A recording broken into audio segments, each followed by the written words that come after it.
Oke, assalamualaikum warahmatullahi wabarakatuh. Kembali lagi dengan saya Slamet Pujono dari Swarna Retail, konsultan manajemen minimarket dan produsen perlengkapan minimarket.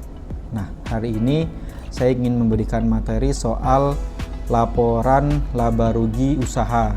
Ini bisa minimarket atau sejenis usaha retail lainnya. Nah, langsung saja. Di sini ada tabel, ini yang saya buatkan untuk contoh pembuatan laporan laba rugi. Ini sampai laba bersihnya. Nah, untuk tahap pertama kita menghitung pendapatan penjualan atau omset. Nah, itu di sini saya kasih sampel contoh penjualan bersih. Ini salah satu toko kita, pendampingan kita, Zeva Minimarket, itu penjualannya di angka 120 juta. Itu penjualan omsetnya. Nah, terus ada komponen lain, ada retur penjualan dan diskon penjualan. Retur penjualan ini itu biasanya terjadi ketika ada konsumen toko itu ingin mengembalikan barang yang dia sudah beli. Itu bisa terjadi karena salah barang atau enggak ada barang yang sudah kadaluarsa. Itu misal terjadi seperti itu, atau enggak salah belanja barang. Itu biasanya kalau di minimarket ada kebijakan bisa retur tapi belanja barang senilai barang yang mau diretur. Misal beli belanja atau belanja susu senilai 50.000, salah belanja pengen diretur itu bisa, tapi belanja barang lain senilai 50.000 itu jadi nggak bisa kembali uang. Oke. Terus ada lagi diskon penjualan. Diskon penjualan di sini adalah biaya marketing yang dikeluarkan toko untuk meningkatkan omset toko. Biasanya ada beberapa program, misalkan program belanja tertentu, nilai tertentu dapat potongan atau diskon tertentu. Misalkan belanja 200.000 dapat diskon 10.000 gitu. Nah, di sini saya langsung kembali ke sini. Ini penjualan bersihnya 120 juta, terus retur penjualannya 500.000, terus ada lagi diskon penjualan 1 juta. Jadi pendapatan penjualan bersih itu senilai 118.500.000. Ini untuk total omset ya. Total omsetnya itu setelah dikurangin retur penjualan dan diskon penjualan. Oke, lanjut lagi. Di sini ada lagi harga pokok penjualan. Harga pokok penjualan itu adalah HPP atau harga modal dari omset kita. Omset kita ini kan 118.500.000. Itu kita perlu tahu HPP-nya berapa. Ada beberapa software itu langsung memberikan laporan, misalkan menggunakan software minimarket, itu ada laporan langsung HPP-nya berapa. Tapi kalau misalkan nggak memakai software kasir atau nggak software kasirnya nggak mencantumkan HPP, itu bisa pakai format penghitungan HPP seperti yang saya buatkan ini. Untuk penghitungan HPP atau harga pokok penjualan itu kita harus tahu persediaan awal kita di awal buka toko itu berapa. Ini contoh persediaan awal buka toko atau nilai barang yang ingin kita jual itu senilai 200 juta. Nah, ini perlu dikasih bawahi atau dikasih catatan, penghitungan 200 juta itu dari harga modal atau harga modal barang kita dapat dari supplier. Nah, untuk omset itu harga jual, artinya harga modal yang sudah ditambah atau di markup keuntungan toko. Nah, kita ingin tahu keuntungan tokonya itu seberapa. Nah, sama ada lagi setelah persediaan awal ada pembelian barang itu penambahan modal. Di selama 1 bulan kita ada belanja ke supplier, itu penambahan modalnya berapa. Nah, di sini kita buat 100 juta. Jadi total barang yang kita jual itu senilai 300 juta. Tapi sekali lagi ini penghitungannya dari harga modal, bukan harga yang sudah kita up atau kita tambah keuntungan. Keuntungan itu kita ingin tahu kita keuntungan dapat berapa. Nah, contoh nih, misal ini saya hapus dulu. Misal nih, kita ini ada omset kan 118.500.000. Terus persediaan akhir kita kurangin aja, contoh nih ada 300 juta, kita kurangin 118.500. Coba ya, ini contoh 300 juta kita kurang senilai omset. itu 181.500.000. Ini kita masukkan ke saldo akhir, kita masukkan input di sini. Kita nggak dapat ini HPP kita ya. Nah, kita nggak dapat laba, jadi kayak jual modal, kita nggak dapat untung. Nah, makanya untuk persediaan akhir itu biasanya lebih besar nilainya karena karena ini kan harga beli, harga modal. Jadi ketika kita dapat harga jual, kita jual data up, ketika kita belanjakan lagi itu kan udah ada penambahan dari keuntungan itu. Oke, contoh kita buat persediaan akhirnya itu di angka 190 juta. Berapa nih? Kurang 1 ginolnya.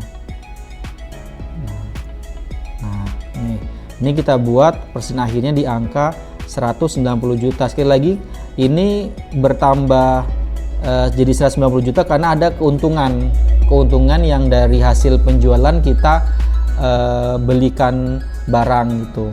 Kalau misalnya kita buat sama langsung 300 juta kurang omset, kita nggak dapat untung apa-apa. Oke, ini harga pokok penjualan jadinya 110 juta. Ini modal dari nilai omset 118.500.000. Jadi itu modalnya 110 juta. Ketemulah laba kotor senilai 8.500.000. Oke, mungkin sampai sini bisa dipahami untuk menghitungan laba kotor dari omset dikurangin HPP. Jadi kalau misalkan bagi teman-teman yang punya software kasir sudah ada fitur penghitungan laba rugi, itu memudahkan, nggak perlu lagi agak ngitung seribet ini gitu. Oke, setelah tadi kita menghitung laba kotor berdasarkan omset dikurangin HPP, selanjutnya kita masuk ke biaya-biaya lain atau pendapatan lain. Nah, untuk biaya lain yang dimaksud pertama ada biaya operasional. Jadi maksud biaya operasional itu adalah biaya yang kita keluarkan untuk biaya operasional toko. Nah, di sini ada beberapa yang perlu dijelaskan. Yang pertama, biaya operasional harian. Biaya operasional harian itu ya misalkan ada beli kantong belanja, terus beli alat kebersihan, terus beli cairan untuk pembersih lantai dan semacamnya itu. Terus ada lagi biaya operasional bulanan. Kalau ini bersifat sekali sebulan dikeluarkan. Nanti dibuat rincian bisa, itu contoh bayar listrik, terus bayar wifi, bayar air, itu yang bersifat bulanan. Terus ada lagi yang perlu dibedakan juga, biaya operasional berupa gaji karyawan. Ini juga dipisahkan kita biar tahu beban toko untuk gaji karyawan itu berapa. Nah, setelah itu ada di bawahnya lagi biaya operasional, biaya promosi. Biaya promosi misalkan bikin acara di toko, misalkan bikin acara lomba atau enggak bikin hadiah tertentu. Kalau misalkan kita ada orang belanja barang, kita kasih hadiah, itu masuk ke biaya promosi. Oke. Nah, setelah kita sebutkan tadi, selanjutnya kita jumlahkan. Ini ada biaya operasional itu senilai 28 juta kalau kita jumlahkan dalam 1 bulan. Itu dengan tadi ada harian, biaya operasional harian 3 juta, bulanan 5 juta, karyawan 15 juta, biaya promosi itu 5 juta. Jadi total pengeluarannya itu senilai 28 juta. Nah, untuk laba kotornya, jadi tadi sudah laba kotor kedua nih ya. Itu tadi ada 8.500.000, kita kurangin lagi 28 juta. Ini. Nah, jadi totalnya itu minus 19.500.000. Oke, tadi kan dikurangin biaya operasional. Terus ada lagi biasanya pendapatan lain-lain. Pendapatan lain-lain itu biasanya kita dapat dari toko selain dari penjualan di kasir. Nah, contohnya itu pertama sponsor. Sponsor itu biasanya dapat dari rokok. Karena rokok itu kalau pasang spanduk atau enggak pasang display di toko kita, itu biasanya ada budget yang mereka keluarkan untuk kita. Itu atau sewa pajang gitu. Jadi dia minta rokoknya itu paling atas, tapi dengan merek dia semua itu paling atas, nanti ada insentif ke kita itu dapat sponsor. Itu biasanya 500.000, 1 juta tuh macam-macam tergantung kesepakatan dengan produk dengan supplier itu atau dengan sponsor. Nah, yang kedua itu ada sewa stand. Kalau misalkan toko itu ada menyewakan stand depan toko, misalnya ada kayak kebab, terus ada kayak pop ice dan macam-macamnya, itu ada masuk ke pendapatan lain-lain berupa sewa stand. Nah, terus yang ketiga itu ada fee dari Briling. Karena kan kalau Briling itu, kalau kita buka Briling itu ada fee yang kita dapat. Jadi nggak cuma dapat dari admin, tapi dapat fee juga. Ini admin pun termasuk. Jadi kan kayak fee atau biaya admin misalnya ketambahan 2.000, 5.000 itu kan pendapatan di luar penjualan gitu. Terus ada lagi komisi dari PPOB. Komisi itu yang dimaksud kita jual pulsa, kayak pulsa terus bayar token listrik. Itu kan beda sama Briling. Kalau Briling kan transfer sama tarik tunai. Tapi kalau PPOB itu didapat dari admin pembayaran pembayaran listrik, beli pulsa dan lain-lainnya, atau bayar tagihan angsuran dan lain-lainnya itu.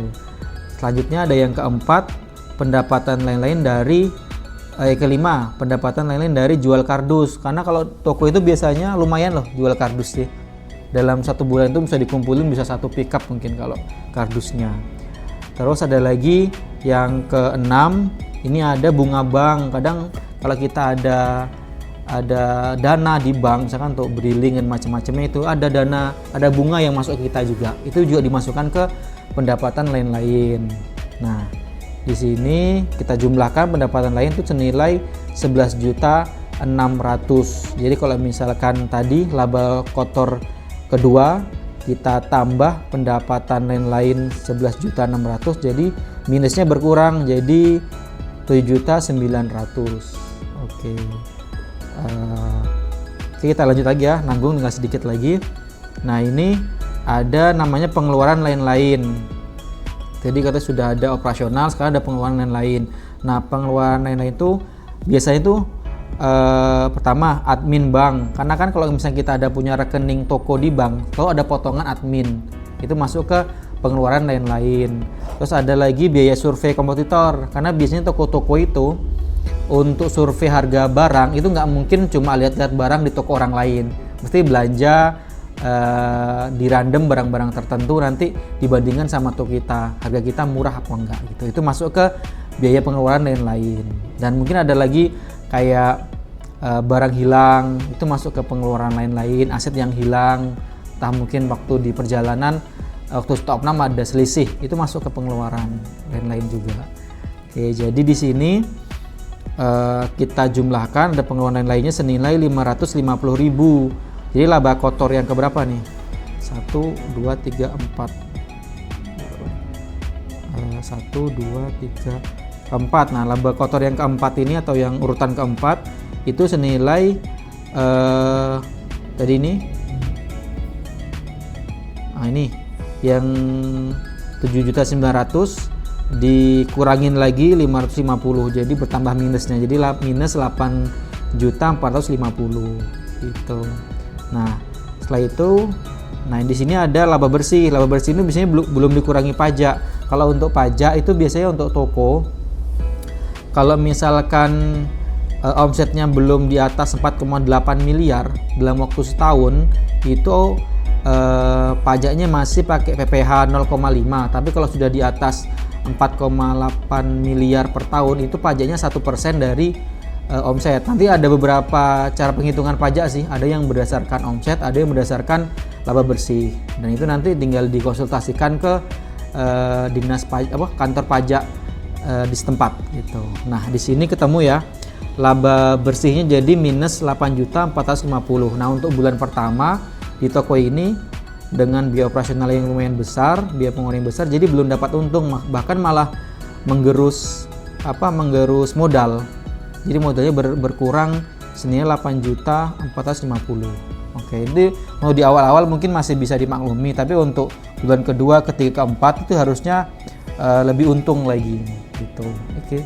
Mungkin itu saja dari saya, semoga bermanfaat.